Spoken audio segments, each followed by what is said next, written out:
Hello and welcome to OTR Gold, Dragnet Live from OTR Gold. My name is Austin Bach. Thank you for being here. Shout out to everybody in the chat already. We got, hang on, who do we have here? Sam, Thomas, Paul, Life with Roscoe, so over it. Alfredo, Nell, good evening, good morning. Chris, 7B and AZ, thanks for tuning in. And Film Noir Buff. If you're new here, if you haven't already commented in the chat and said hi, please do. And also tell us where you're tuning in from. I'm broadcasting from the Pacific Northwest. It is snowing again outside. And if you're wondering why I'm wearing the same clothes as Monday's stream, it's because it's snow. I blame the snow. I just stay in my pajamas all day. And yes, I wear OTR Gold sweatshirts. It's PJs. I wear it all the time. It is a comfortable shirt. If you want your own, go to shop.otrgold.com or click on the links down below. All right, that was my little advertisement I slipped in there. Hopefully you don't mind.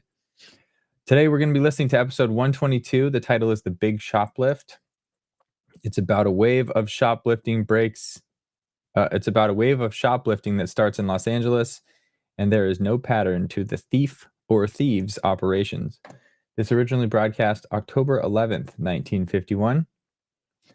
And I will share historical context as we go because it's been a lazy morning. The kids are outside playing in the snow. And I need to have a second camera so I can show you other things. If you just look out this second story window, you can see the snow in my yard, which is crazy. All right. But with that, I will share my screen and get started. Get your water handy. Thomas, welcome back. We're glad to have you here on another live. Okay, and let's get started.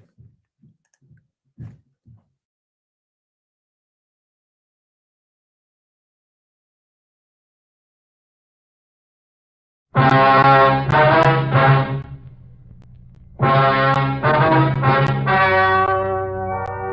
story you're about to hear is true. The names have been changed to protect the innocent. Fatima Cigarettes, best of all king-size cigarettes, brings you Dragnet.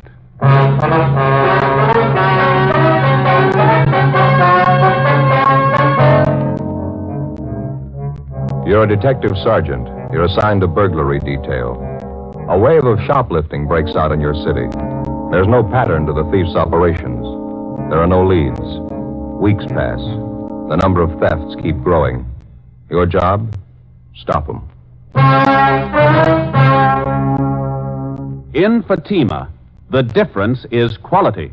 Confirmed by smokers coast to coast. In Fatima, the difference is quality. Confirmed by latest Fatima sales reports. Yes, Fatima quality.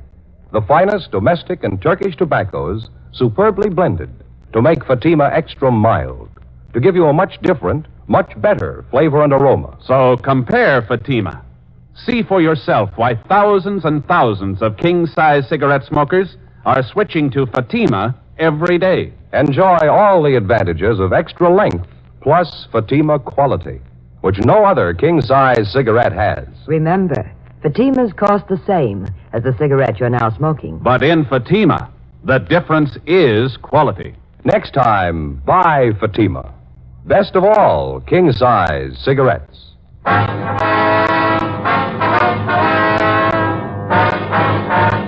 Dragnet, the documented drama of an actual crime. For the next 30 minutes, in cooperation with the Los Angeles Police Department, you will travel step by step on the side of the law through an actual case transcribed from official police files. From beginning to end, from crime to punishment, Dragnet is the story of your police force in action.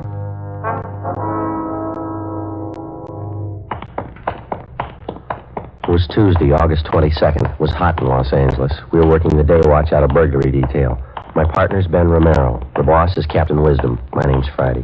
It was 2:18 p.m. when we got to Anthony's Store for Women, the general manager's office. Mr. Addy? Come right in. Thank you. Thank you. My name's Romero, sir. I talked to you on the phone. This is my partner, Sergeant Friday. How do you do? Elliot, how are you? Certainly glad to see you. Let me get another chair here. Thank you very much.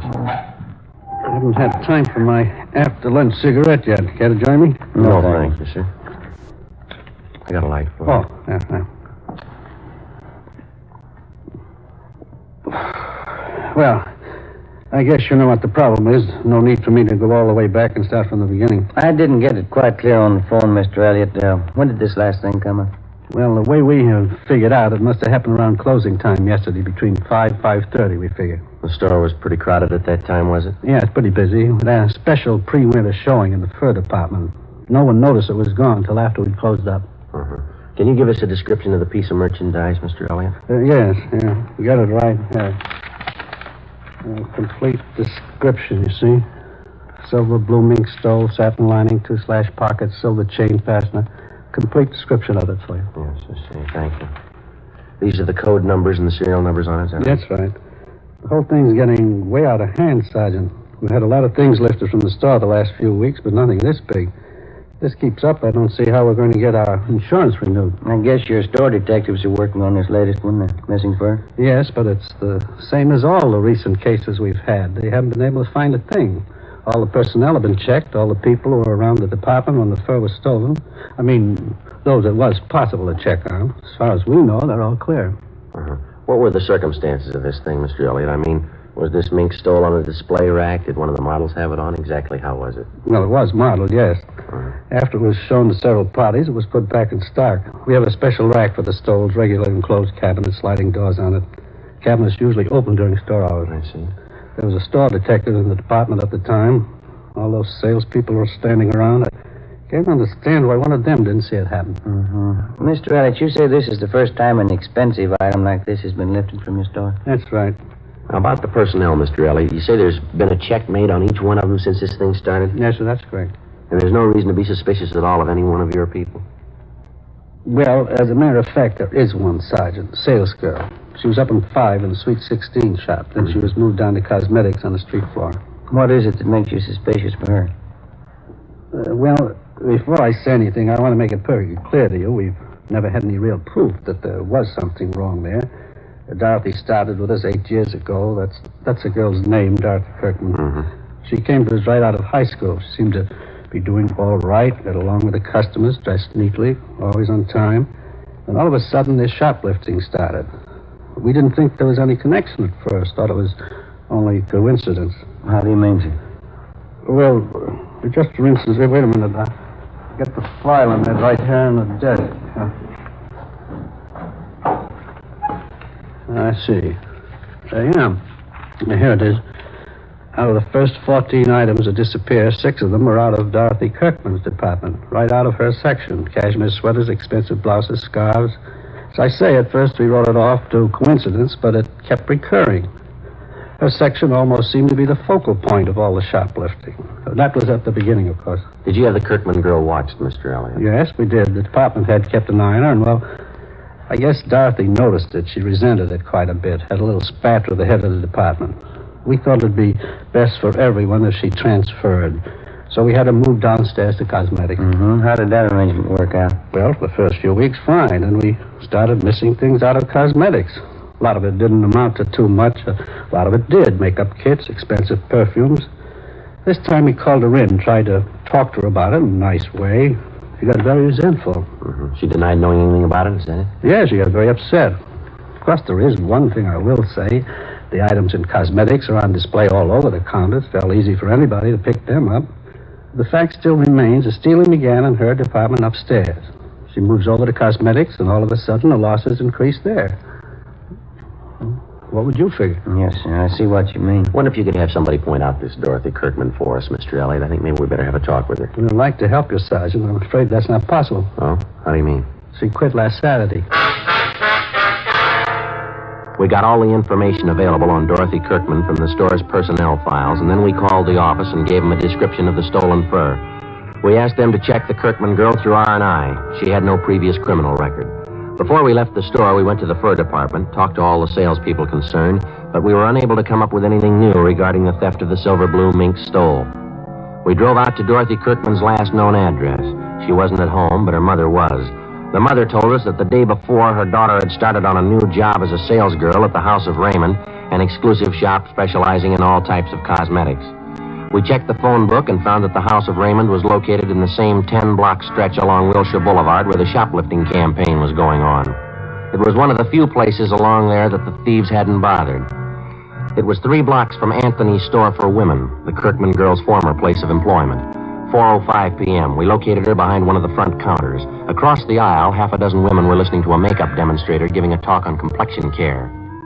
Dorothy Kirkman seemed pleasant and cooperative. No, I don't mind telling you. I got sick and tired of being called a thief. That's why I quit Anthony's. A little of that goes a long way. You started work here at Raymond's yesterday, Miss Kirkland, is that right? Yes, that's right. I think I'm going to like it a lot better than Anthony's. Mm-hmm. While you were working here at Anthony's, ma'am, I suppose you'd heard that quite a bit of shoplifting was going on. Yes, I knew about it. Guess every girl in the store knew it. They had a big personnel meeting about it. You have any suspicions of your own, Miss Kirkman? How do you mean that? Well, I mean, was there anyone in particular that you might have been a little suspicious of? Maybe one of the customers? No. I've waited on some real weird ones, but I didn't see any of them ever try to walk out with anything. Mm-hmm. All I knew was what Mr. Elliott told us at that meeting. Well, this might be an embarrassing question for you, miss, and we'd appreciate an honest answer. Yes? What about the sales girls you worked with? Did any of them ever give you cause to be suspicious? You mean, do I think any of them were doing the stealing? No. There were some of them I didn't like. I didn't trust them either. But I wouldn't accuse them of stealing. I wouldn't accuse anybody unless I had proof. That's more than I can say for some people I know. Well, by any chance, did you happen to be in Anthony's this past Monday? Monday?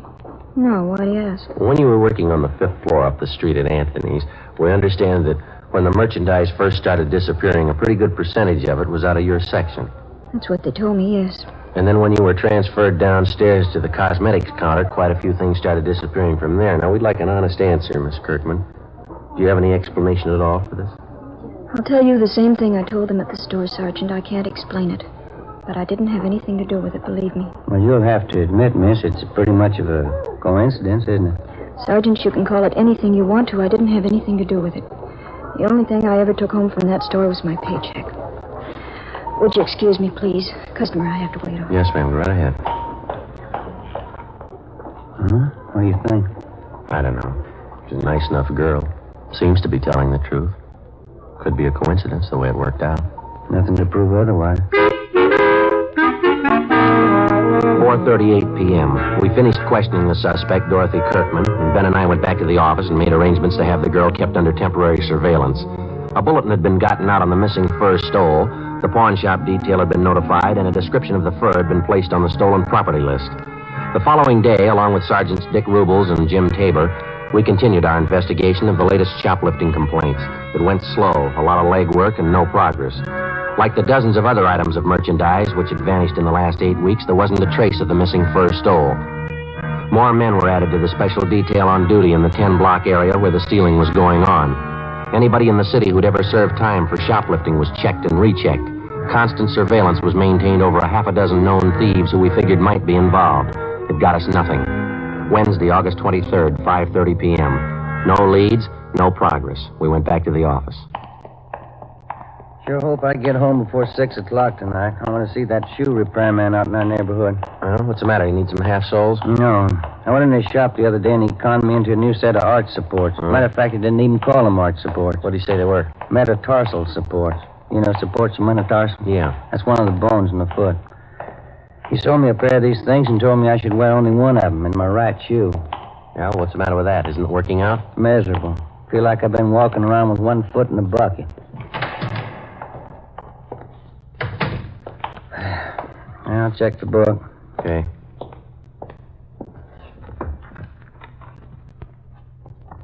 Anything? Yeah, sure is, from Robles. What do you got? That mink fur. It's been found. 2 hours before, at approximately 3:30 p.m. in the main depot of the Santa Fe bus lines, a 38-year-old housewife, a Mrs. Harriet Briggs, noticed an unclaimed parcel lying on one of the benches in the depot waiting room. When it became apparent to Mrs. Briggs that the parcel was either lost or forgotten, she picked it up and took it to the clerk in charge of lost and found articles.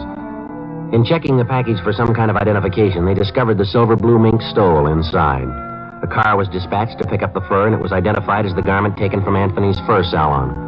Mrs. Briggs volunteered to come along to the office to give what information she could. A stakeout was placed at the bus depot in case anybody called for the package. 5:50 p.m. We interviewed Mrs. Briggs in the squad room. That's right, officer. It was just a little before 3:30. I was in the bus depot there waiting for my husband. That's when I first noticed this package lying on the bench just across from me. I see.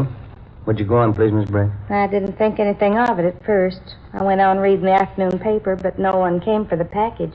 It was just lying there. Was there a long time. How long would you say, ma'am? I mean, before you picked it up and took it to the lost and found clerk? Oh, I'd say 20 minutes, half an hour. That much at least. I left it with the young man at the counter there, and I told him I'd be back to see if anyone claimed it.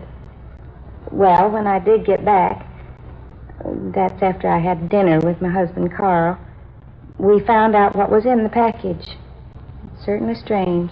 Don't you think, officer? Yes, ma'am. Did you happen to notice at all who it was that left the package there? Well, I'm not really sure, officer, but I think I know who it was. A tall woman. She had a brown jacket, if I remember rightly. I think you'd say she was in her early 30s. Have you ever seen this woman before, Miss Briggs? No, I never did. Very attractive, as I recall. She wore glasses. Anything else about her you might have noticed? Let me think. She had blonde hair, I remember that much. And the reason I do remember it is because she wore it like I used to when I was a girl, you know, sort of back in a bun like this. And you're pretty sure that this woman you described is the one who left the package there? If I remember rightly, she's the only one that sat across from me. Guess it must be her. If it wasn't her, I don't know who else it could have been. All right, Miss Briggs, thank you very much. We appreciate it. That beautiful fur. I know that woman must be just sick about losing it. Certainly hope you find her, officer. Yes, ma'am, so do we. We had the stats office make a run for us on all females with shoplifting records who fitted the description of the woman who'd left the mink stole in the waiting room at the bus depot. The following morning, we checked with the men on stakeout at the depot. They told us nobody had come back to report losing such a parcel. Together with Rubles and Tabor, we spent most of the day checking out the names on the list of known shoplifters which the stats office had made up for us. Names of possible suspects who physically resembled the tall blonde woman seen at the depot. We got nowhere. Either they had ironclad alibis, or they had since moved out of the city. We ran down every possible angle on the freak recovery of the missing fur stole. During the next 10 days, the case got more involved than it already was. Some of the stolen articles of new merchandise began showing up, but not through any of the channels we expected. Some of the items were found dumped in sidewalk refuse cans. Some were found in hotel lobbies, in the post office, in theaters. Some were found tossed in vacant lots. The only logical answer we could figure was that it was the work of somebody who was stealing for just the love of stealing. A kleptomaniac. Tuesday, September 4th, a 15-year-old girl in one of the exclusive residential neighborhoods reported finding 2 parcels containing women's clothing and expensive costume jewelry. They still had the price tags on them, and they totaled $360. Ben and I drove out to talk to the girl, a Patricia Denvers. Where'd you happen to find these things, Patricia? Lot right down the block there. I was on my way home from the show. I took the things home and showed my mother. She called the police. If nobody claims this package with the costume jewelry, can I keep it? Certainly beautiful. No, I'm afraid not, miss. We know who the things belong to. We're going to have to return them. Oh, I certainly don't understand that. Well, how do you mean? Well, as far as I could see, she threw the things away. I thought she didn't want them. What do you mean, who didn't want them? Well, the lady who threw them in the empty lot. You saw who it was that threw the packages in that lot, did you? Yes, I was on my way home from the show, just like I told you. I could see this lady walking up ahead of me. She was about a block away, I guess. When she went by the lot, I saw her take these packages from under her arm and toss them in the grass. She wouldn't do that if she wanted them, would she? Did you get a good look at this woman? You have any idea what she looks like? She's a good-looking woman. Tall.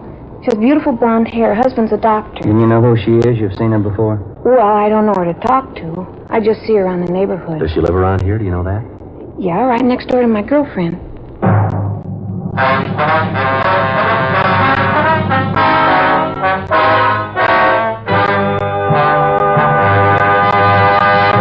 You are listening to Dragnet, authentic stories of your police force in action.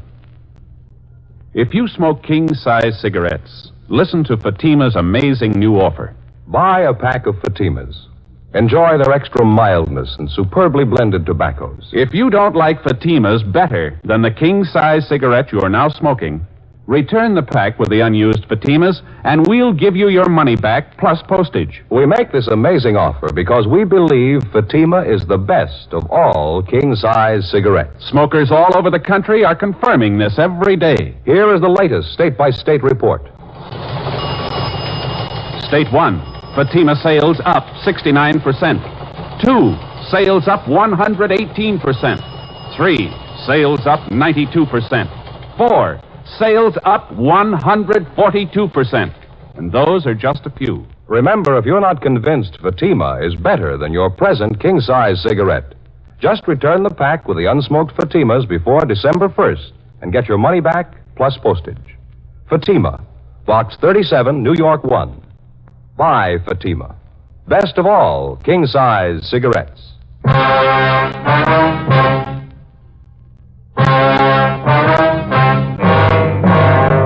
Tuesday, September 4th, 5:15 p.m.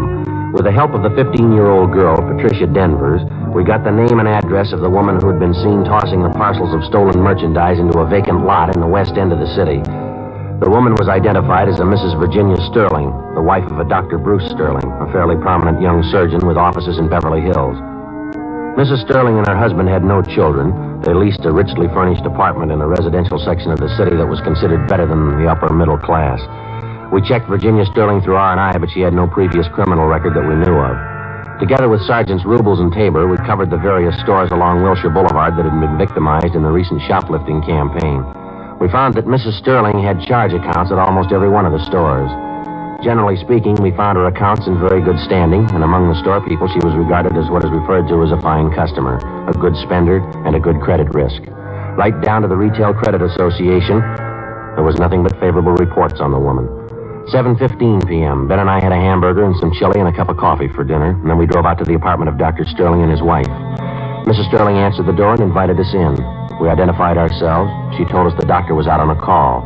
She showed us into the living room. Modern furniture, indirect lighting, expensive rugs. Won't you sit down, gentlemen? Thank you very much. Should I get you a drink? I was just having my coffee and brandy. No, thank you, Miss Sterling. I really don't know when the doctor will be back. He was called over to the hospital. Is there anything I could help you with? Well, as a matter of fact, Mrs. Sterling, we came out to talk to you, not your husband. Oh, really?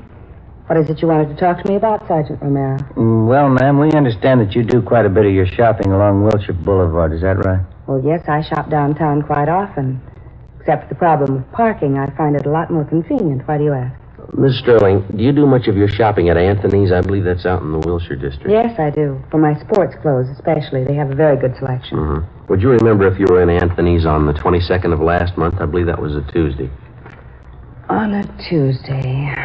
No, I don't think I could remember one way or the other. I really don't have any special day for shopping. I just go when I feel like it or when I need something. Have you ever been in the first salon at Anthony's, ma'am? Have you ever made any purchases there?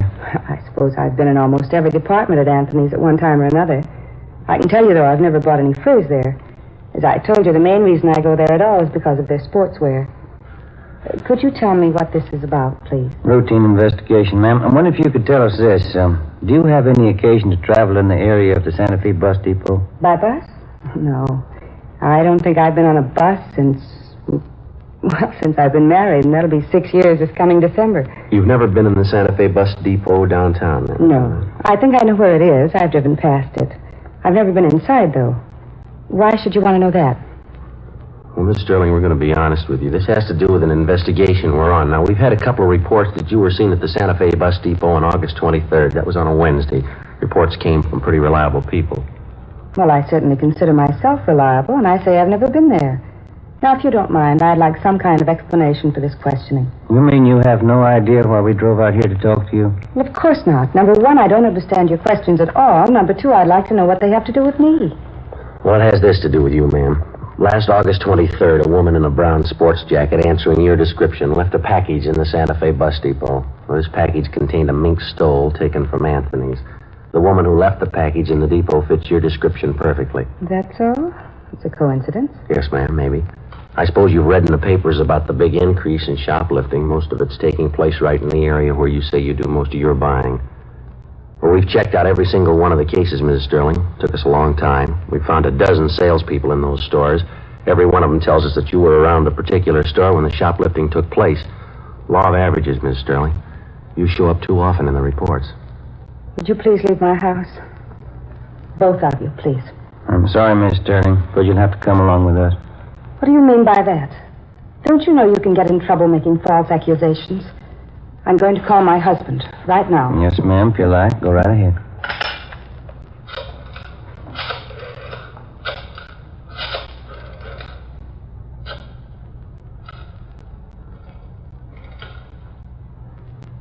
Sergeant. Yes, ma'am.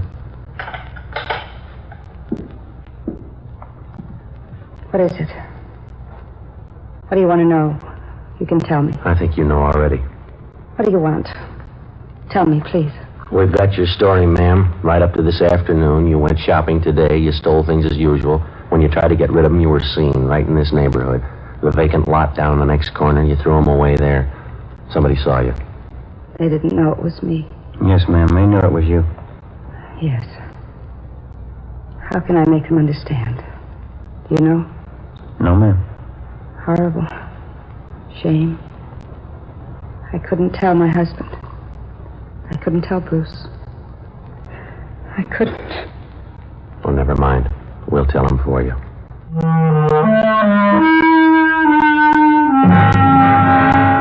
9:35 p.m. We got in the car and drove Mrs. Sterling downtown to the city hall. We took her to the interrogation room, called a police stenographer, and we began to take her complete statement. One of the first things she did was to admit full responsibility for the series of shopliftings which had been going on for over 2 months. She told us that her kleptomania, the urge to steal things, had started with her as far back as her junior high school years. She admitted as a girl she stole books, tablets, pencils, pieces of chalk. And as she grew older, it seemed to get more serious with her. It carried over into her college years. And that's when her stealing first got her into trouble. It was when I joined a sorority. It was just like high school. I was all alone. We had a lot of clever girls in our house. Some of them were smart, some of them were pretty. All of them seemed to be doing something except me. I had to prove it to them. I guess I had to prove it to myself. I was smart, too. See, you figured that taking things was the best way to prove that. Yes, I suppose so. Of course, it wasn't easy, you know. The awful part was I got caught one day. It was kind of a relief in a way. I mean, how could they know I was just as smart as they were if they didn't find out what I was doing? Did you stay on at college after that, Miss Sterling? Oh, no, I couldn't after that. They voted me out of the sorority. There wasn't anything to do but leave, so I left. Uh-huh. What happened after that? I went to New York and stayed with an aunt I have there. I got a job. Had several jobs. The same thing came up again. I lost 2 of the jobs. Same thing over again. I just couldn't help it. Always means so much to me. Taking things, not being caught, getting away. Getting away. Things I took, they never meant anything to me. Nothing. Just taking them, not having anyone knowing. That's all that was important. It made up for that feeling, being all alone. Yes, ma'am. And this thing went on, even after you were married? No, not at first. I guess maybe a year or 2. We were very happy, Bruce and I. And then he got busy, came out here and began to build his practice. I didn't see as much of him. We both wanted children. We wanted them very much. There weren't any. Bruce began to spend more time away from home. Just like before. Same thing. I wasn't important. I was all alone again. Wasn't anybody. You know what I mean, don't you, Sergeant? Yes, ma'am. There ought to be an answer someplace. There isn't anything worse than being alone. Is there? I get it. Interrogation room Friday. Yeah, Dick. Mm-hmm. He is on his way now? Yeah, right. Yeah, thank you. Dr. Sterling just called. Said he was on his way in. He ought to be here in a couple of minutes. I don't want to see Bruce. He's so good. I wouldn't know how to tell him. Don't worry, ma'am. He'll be all right. No. I'm alone. He's alone. It'll never be all right anymore. Well, he's on his way in now, and he wants to see you. What can I tell him? What's it going to be like? What's going to happen after this? I don't know, ma'am, but you won't be alone anymore.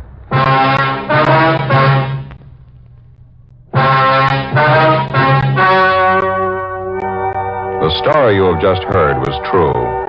The names were changed to protect the innocent. On December 9th, trial was held in Superior Court, Department 88, City and County of Los Angeles, State of California. In a moment, the results of that trial. And now, here's our star, Jack Webb. Thank you.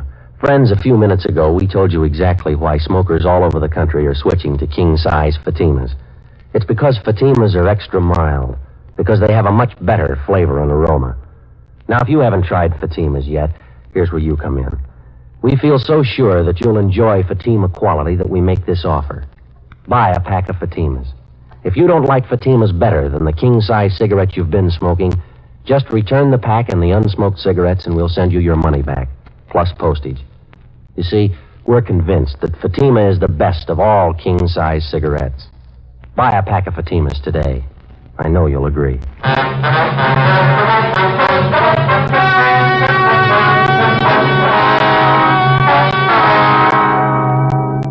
Mrs. Virginia Sterling was tried and convicted on several counts of grand theft and received the sentence as prescribed by law, the terms to run concurrently.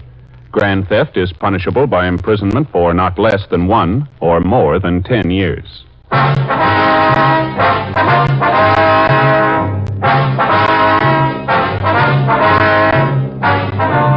You have just heard Dragnet, a series of authentic cases from official files. Technical advice comes from the Office of Chief of Police W.H. Parker, Los Angeles Police Department. Fatima Cigarettes, best of all king-size cigarettes, has brought you Dragnet, transcribed from Los Angeles.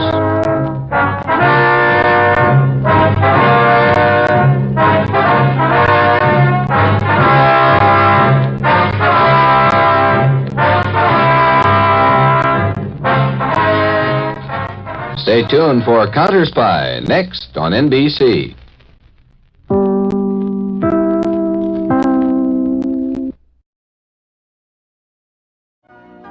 You've been listening to the OTR Gold Network. Find more classic radio at otrgold.com.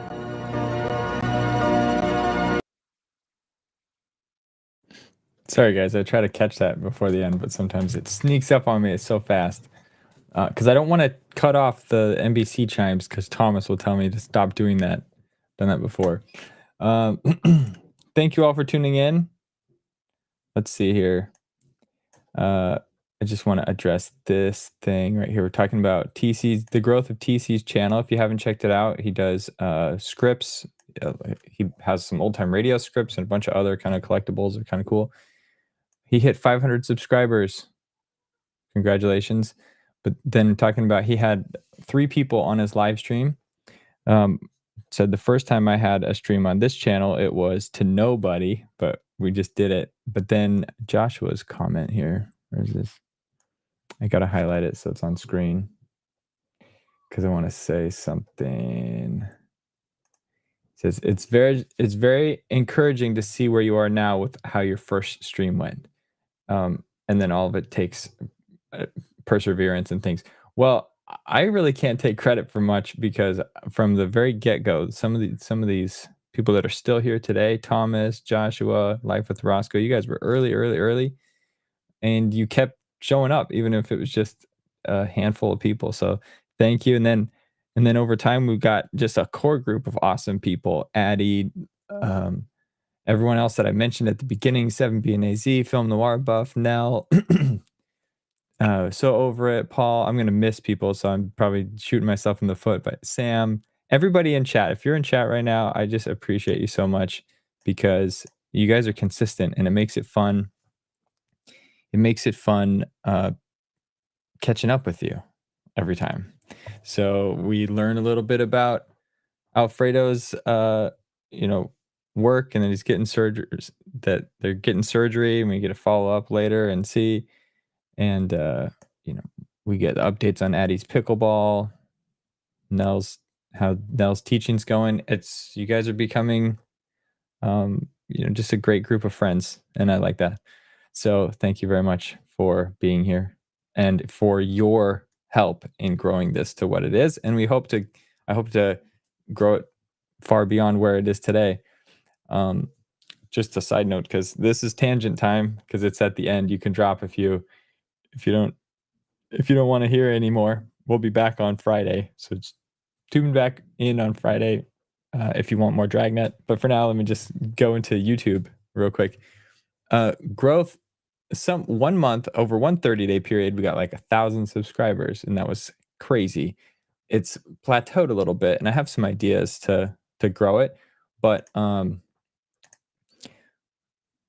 yeah. So stay tuned for some new content. You got to figure out what the algorithm likes, what people like, and then how do we expand our group here. But if it looks like I haven't posted as much, I'm kind of sitting back and thinking my strategy of like what type of content will resonate. But my promise to you is this: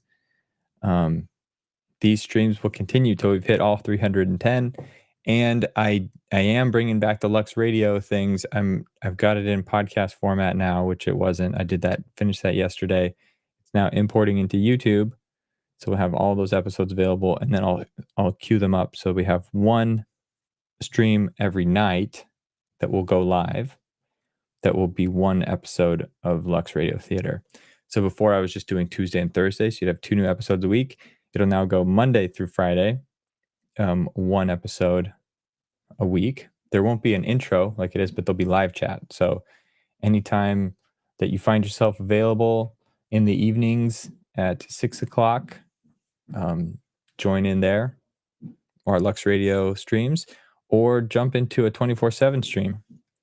And I think I'm going to be rotating through some of the less popular 24/7 streams. I might replace with some other ones. So tell me the things that you like. But anyway, can you catch up history on Friday? Oh, sorry, Alfredo. Alfredo likes the history. Let me jump in here real quick. So the original one was October 11th, 1951. Let's see what's happening here.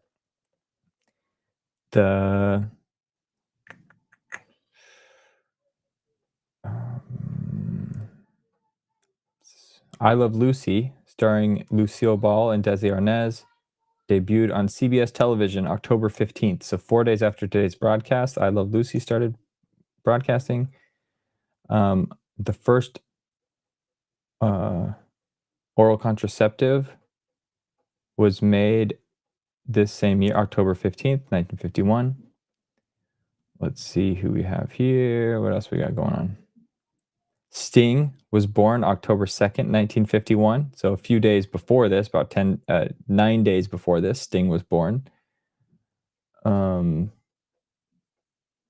Baseball Hall of Fame outfielder Dave Winfield was born October 3rd. And John Mellencamp, American rock singer John Mellencamp, famous for Jack and Diane, Small Town, Pink Houses, a bunch of other things, was born in Seymour, Indiana, October 7th, 1951. And WPGA golfer Sally Little was born in Cape Town, South Africa. Let's see if there's any deaths here. We talked about Kellogg's yesterday. I learned a lot about the creator of Kellogg's. Interesting character. He died, and I don't see any other notable deaths that week. But that's one of the things, side note, that's one of the things I'm working to automate, because like pulling them from Wikipedia and other places, I want to have this thing just tell me. I put in a date, it pulls out relevant information for me to share with you all. So stay tuned. I guess what I was saying is, even though it looks still on the surface, there's motion, there's stuff happening under the water that you don't see yet, but you will see at some point. And cool. Well, with that, thank you all again for tuning in today and tuning in every day. I hope to see you again on Friday. Have a great Wednesday, and I will see you then.